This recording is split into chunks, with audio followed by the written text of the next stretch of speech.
Hello, everyone, and welcome to Hera Media Group. We are here today. We are two advisors of Hera, and we are going to be sharing some very exciting information of all the hard work that's been put in place the last many years by the founder of Hera, Marinella, and all the magical beings around the world that are co-creating with this magical city called Hera City. My name is Laleh Hancock, and today I have the great pleasure of speaking with Satnam Deuchakar. Yeah, did I butcher that? Sorry. And just wanted to, let the world know she's here and all the great work that she's doing. And so would you just take a few minutes just to let everyone who's watching now and later, like, who are you? And tell us more about that spark, that moment of that spark that you knew you had to do what it is you do around the world. Laleh, thank you so much. It's not only a pleasure speaking to you here and through yourself in this conversation, trying to reach out to all the others who are trying to get onto this platform or, in some way or the other, trying to collaborate or cooperate with all the good work that is happening across the world. This interview, like all the other sessions you have with all the members across the world, that's exactly the intention, isn't it? To draw and see if whoever needs handholding or whoever, wherever we can stretch out or wherever who can stretch out to us to make this a really beautiful universe. So, like I said, I would really always appreciate Marinella and Mary. So they've always, extended this warmth, made us feel like Hera is not just a project, it's a family where we all belong together. So thank you again to them. And with my introduction, it's always about our values, where we come from. So for me, who I am, the way I'm sketched is all around my parents, my father especially. His name is Prakash Lal Deuchakar. He was given this name Deuchakar in the northern Himalayas, in the mountain region, for all the selfless work that he did. And that land, that kind of particular land, is called Valley of Gods. And Deu in the local language there means God, and Chakar actually means servant of Lord. So that's what he actually was given this, bestowed actually this name. This became a family tradition, a legacy. My father did a lot of work for environment. So he kind of, was pushing towards this global change 40 years ago. He's mentioning this. And he started putting little by little steps around it. And then he had a very keen eye on naturopathy. So he was trying to treat people with the alternative medicines, herbs and breathing techniques. So that became like a full-time thing for my father. And we were raised in that environment. So we kind of, absorbed that as well. But I think the drastic change happened when I lost my health in 2012. And I was quite paralyzed actually for 5 years. And the medical council couldn't bring me around. And I was taken off the support system. That's when my father indulged. He took me back 2 months and I came back as a new person. That's when it motivated me to come out and do a bit more of it, because people knew there was hope, and there was ways, to restructure yourself, reconstruct yourself. And it was so simpler, much more easier. There was no reason to lose hope. So that's why I came back in full form, in full force with my father. And we started traveling across the globe to spread the idea, to start working on more the plantation and these, all the health practices, whatever were there. So we started collaborating with the governments, with the private offices, with a lot of government organizations, wherever we could, whatever we could do. And that is how the journey spread. Also, where I get my surname, that's I got it. But my first name, again, also is not something that I just have it off chance. I spent my 9 years of a very early age as a nun, as a spiritual nun. Wow. Yeah. and I lived in Gurdwaras. So I renounced my home and I ran away college. Oh my God, I was a freak. I just had this passion. When I was really young, people used to ask me, like teachers in school, they would be like, what do you want to do? What do you want to become? And luckily, God was kind. I was very good with curriculum, with academics, everything. And I still used to say, I want to be Mother Teresa. I didn't not know the meaning of it. So I still carried on being academically good, but I still had that I do something. My father was doing so many things. So I just ran. I did not know what to do. Unfortunately, in that part of the world, you didn't have much awareness at that time that what is the right channel to involve yourself with. And I became a nun.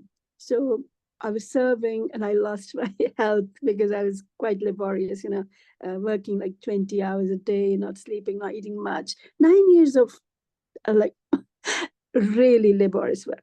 And then my father realized that, wait a second, she's not listening, she's not coming back. She can use her, expertise, still advancing the, humanity, her values, but still can help in a better way.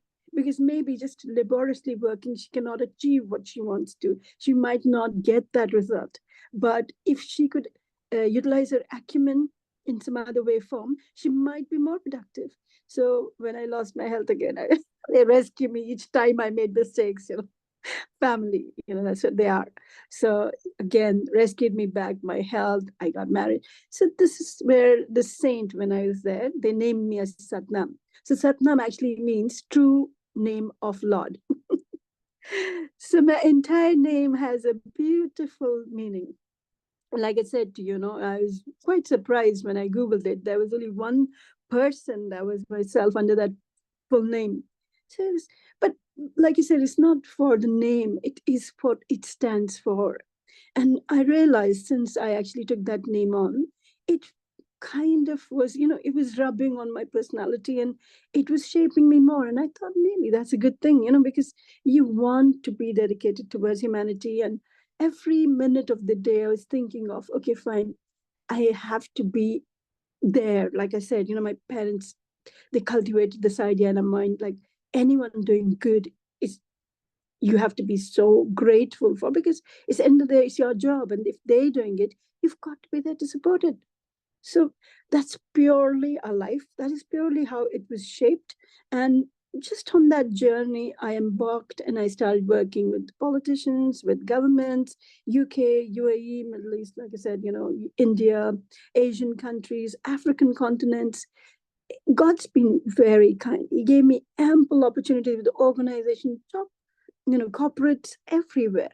I was welcomed in open arms. It was just beautiful. It's a beautiful journey. Awards and accolades don't mean much to me because at the end of the day, when you walk out of this life, you're just hoping that you go to wherever you're meant to be going to, and there is whoever we call God looking at you, and they don't have to, turn your eyes down and say, oh, you did make me proud. So that's the only intention I live with. So for me, I don't really understand the concept of, positions or accolades or recognitions. For me, recognition in the sense when I have a satisfaction in my heart saying, oh, was I able to contribute? Did I even at least make an effort? If like it's just one person, even if it's like 1 minute of the day of something, it's okay. It's okay. I'm not looking to, I know I can't change the world because I thought I could when I was a child. But my father said, look, it's all about just being a better version of you every second minute. So don't worry, because when you change and think about it, if just one person changes, everyone changes, and everything is solved. So I thought, wow, it's just got it so easy. So you can see, how much it's rubbed into my personality. My father, when you meet him, you'll realize he's so loving, and just what he said: a drop loses itself to the ocean to be the ocean itself. So I think that's purely it. I don't have any other introduction. All it means is wherever I think I can and whatever time I have, I should be using it for the betterment. It doesn't really matter. I don't know, it's not for me to say, but it's not about the credit. It's about the job. It has to be done. And the sooner we lose this selfishness, the better world we can actually aim for. Because it's not about just talking, it's about just doing it. Because I used to say, oh, we have to lose ourselves, we have to lose ourselves. I realized that until I do it, I did preach it. So that is why Well, the whole thing yeah, and happens. you said it so beautifully, and everyone watching, I really want to emphasize on this. Our whole lives, we think one person cannot change the world. We think Exactly. it takes a billion of us, but that moment when you change, that moment when you add, that moment that you laugh, you have joy, you are this agent that changes that all around you. And that one change you make that changes one more person, it changes all that's around them.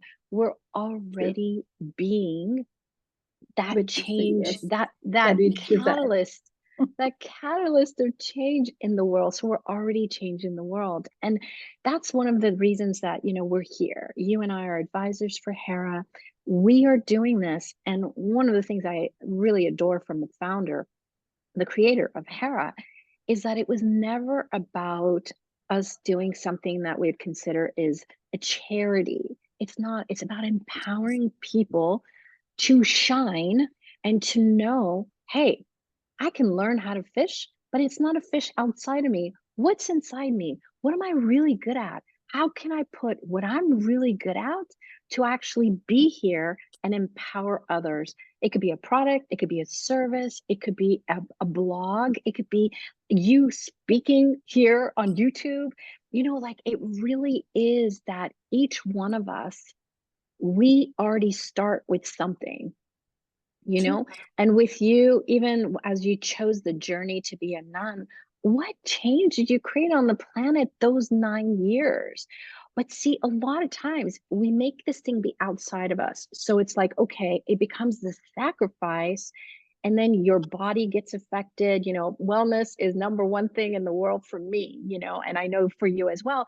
But for me, it's like, it's not just your body, it includes your body, it's your mental wellness, Mental it's your wellness. physical, it's your financial wellness, it's your business wellness, it's your wellness with your relationship. Yes. And when we put any of it outside of us, we cannot change it. But the minute it's part of you, you get to change everything and you get to Everything. choose something different. So, I really want us to talk about Harris City. We're going to have many cities around the world, which about many others. But right now, let's focus on one big one that we're working on, which is in Morocco. So I'm curious, as you found out about Harris City, like what's the first thing that popped in your world, and what invited you to say, yes, I want to be part of this and I want to be part of the advisory team at Hera? So how evolved this whole concept, how it came to my, on my focal point is when I met Mary.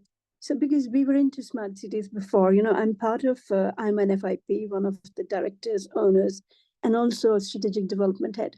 So Dr. Pierre Brunswick, he's our founder member.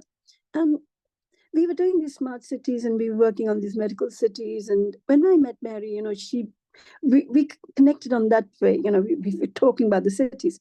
But once I started to know more about Mary and passion, and I saw, wait a second, passion is unwavering. It's not just for materialistic gains. And I realized, and then I started learning about Marinella. So it was more of a personal opinion that I formed, the relationship we had, where I understood, because it's more about the founders, isn't it? Who's coming up with the idea. And then I saw each and every person that are involved with the project. They were all such like-minded legends, who were more on the, home to support the humanity, to support all the changes, the positive changes across the globe. And I think that what's convinced me, and it was just beautiful after that, because then we could just put the resources together, put a one together. So wherever, like I said, it's not about recreating the wheel. It's always about where you put the right tick, you just add the right missing puzzle and you kind of find a way of just being a part of it and where you can fit in. So I think that's how the journey began, and it was beautiful. I think we've come a long way, and I appreciate their trust and warmth. I'm so excited because for once, these I call them Hera angels. I just call it the way I kind of perceive them, and I call them. I said, okay, fine, my Hera angels, whoever, one after the other, they are extraordinarily amazing anyway. And sometimes I even put a message on the group saying, you know what, I don't know, but I'm very happy just because I know all these women are here. I don't get to speak to them, but I appreciate each one of them so much because, you know, voluntarily they're putting out their time, effort, their being, their passion towards a greater reason and something really constructive. It's not just about sometimes you sit there and you want to do something, but Hera's given you a platform where you can come in because there's so much to do, creating multiple countries, film studios, creating purposeful media, there's wellness centers. There's a huge amount of work, so no one, everyone can, wherever they are, they can just have their own input into it. And it's not even about, like I said, it's not about who's taking the credit. It's all about being a part of this beautiful change that we always desired. So I think that's what kind of rooted me in. Yeah. And one thing I love is I'll share with you. I travel around the world. I would say 75% of the client base that I have is women. However, it's always been from moment one when I met Marinella. I am not here to be just an advocate for women. I'm here for oneness. And that includes men. That is empowering men. That is empowering women to stand up for themselves and to know when to also be part of the conversation. It's not about a finger pointing. And what I love is within Hera, we have men that are advisors because there's so many wonderful things they can contribute to. They can add to what we are generating, creating the ideas, but also action. Because, we can talk as long as we want, but what actions are we taking? You know? And I would love to even discuss this. Like, you have had this wealth of information, wealth of kindness, caring from the roots, from your family, your dad and your mom being engaged and involved in all these different steps. But what advice would you give people out there? What can they be and do today to really follow what it is that is in their hearts, and that inspiration, and also never giving up? So what advice do you have for people in the world to also know this isn't just about us, but what can they start to put in place today? Funny enough, I think you touched the subject before yourself, when you said it wasn't just about wellness. Wellness actually means all those contributed things and having them in the right areas. They have to all kind of mutually be served at the same time, looked after, right? So having a good physical health doesn't actually very, if you don't have the physical balance of financial stability, you don't have the, you have this financial issues, or you have family issues or relationship barriers. So I think uh, during COVID, I realized, I used to preach a lot before. But like I said, my father always knocks it to my head and says, okay, watch yourself. It's always a finger pointing on me. And I then realized, wait a second, it was about self-care as well. A lot many times, if we are able to be in that zone where we can first find a way to secure our own mind, our own health, only then we're capable to stretch out and then extend little by little. So these are baby steps. The problem in the world is there's so much going on behind the closed doors. People are breaking down. You see, it's not just about putting a brave face up because they don't have a choice. Especially in COVID, we saw giants of the giants, maybe it's businesses, corporates, or maybe the highest of the highest officials. Anyone, even normal people, anywhere, everything was shattering. Then we see that, we witnessed it. And think about it now, the the way the economy is moving, there are crunches, and it's difficult for anyone to survive with whatever they have. I mean, more the businesses, more the commitments. So I think the first thing we need to have is a very patient outlook, in the sense, we have to be very acceptable of situations. We cannot be judgmental. We have to let it stay as simple and as comfortable it can be. So if we are acceptable of others and try to understand why they're behaving in the way they are behaving, and then find a way ourselves to bring little changes. So, we can't have big targets, because big targets will give you big, motivational drops. Because you can't accomplish them. Think about it. Everything, so much happening in the world. Why are we looking at these cities and stuff? Because we understand at the end of the day, the global warming is an issue. The economic challenges are an issue. There's so much issue with wars that is happening. Everything is collapsing.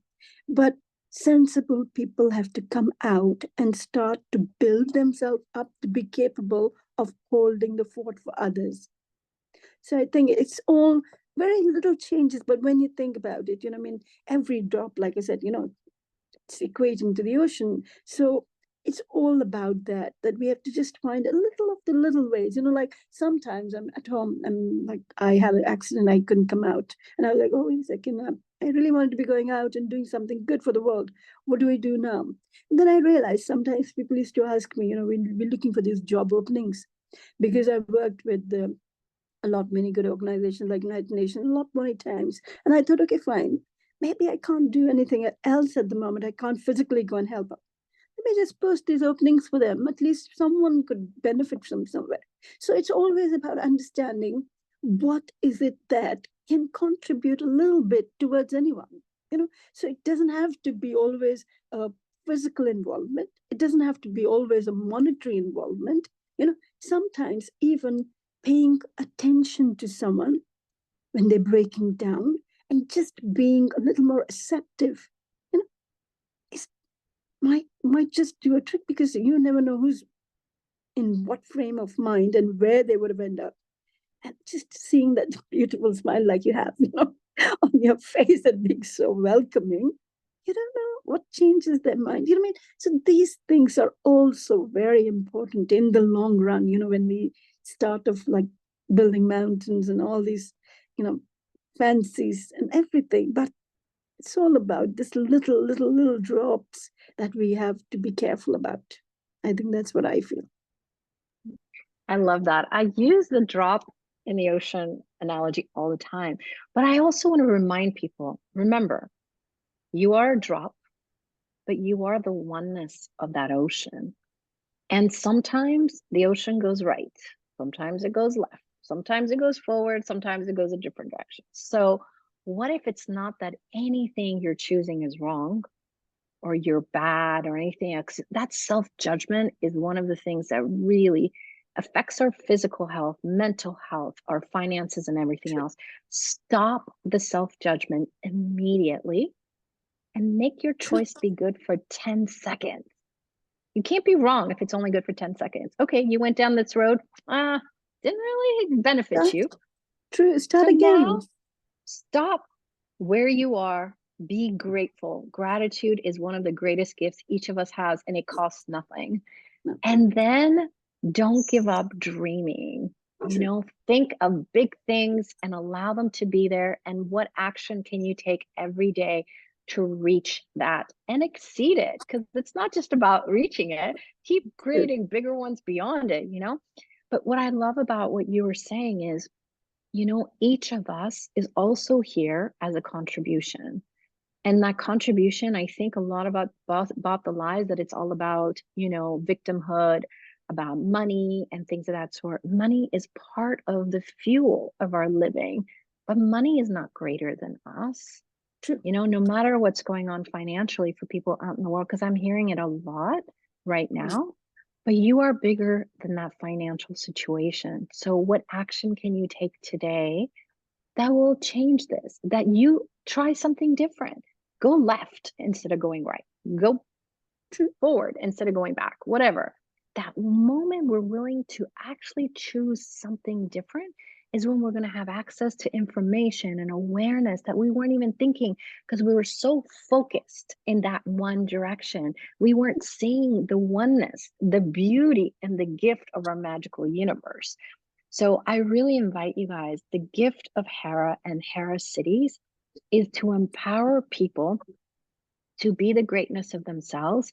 We'll have a marketplace where you get to actually include your products, your services, your skills to really benefit you, your family, your communities, but also education. We're going to have a women's museum. We're going to have a lot around education and conversations. Because again, I'm going to say it's not about separation of men and women, but it's making sure also women are at the table. They're part of the conversation. So, thank you so much for this today. I'm so grateful for you. I'm so grateful I've met you because, we're like kindred spirits here. And I look forward to all the fun we're going Likewise. to have together. And I thank all of you for watching here. And please spread the word. We want the whole world to know Hera exists. We want the whole world to know that Hera cities are going to exist. And the only way they'll know is if we allow these trickles of these conversations and this information just keep Wow. going and going and going. So thank you for being here. If you guys ever have any questions, you can go to harriscity.org and message us there. And yeah, thank you, beautiful. I am so grateful for you. And I'm so grateful for Mary and Marinella and everybody else, because there's so many people around the world. We won't be able to give everybody's name, but thank you for all of you angels, as you called it, who are out there creating a difference. Thank you, Laleh. At the same time, like I said, you're equally a part of this beautiful journey and you've been so supportive. So while I'm here, I would also take this opportunity to thank you. Thank you so much. So grateful. So grateful. Thank you, everyone. And we'll see you on the next episode of Hera Group Media Group for Hera City. See you soon. Thank you.